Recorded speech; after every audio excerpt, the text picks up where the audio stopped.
Hallo en welkom by dag 12 van ons Divine Inclusion dagstukkies waar ons jou begelei in die woord vandag.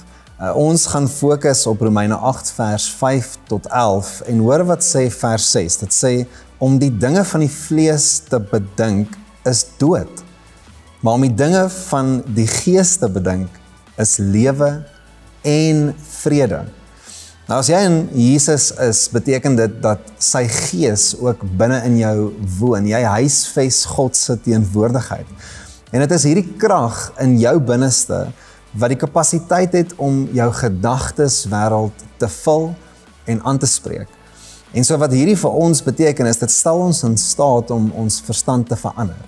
Met ander woorde, ons vind nuwe verwysings in hoe ons dink oor goed. Jy sien, dit is vir ons die waarheid dat ons ingesluit is in Jesus en sy gees binne in ons woon. En dit gee ons die vermoë. Sonder dit sou dit nie moontlik wees nie.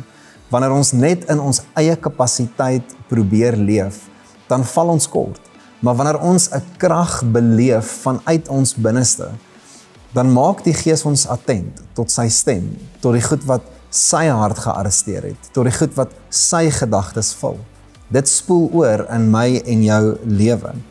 En so hierdie kweek in ons die verstaan om afhanklik te wees van God om ons daagliks te lei. Hierdie vat tyd, dit vat intentionaliteit om stil te staan en te sê, Here, kom vul my gedagtes, kom maak my attent en sensitief tot dit wat U vir my wys.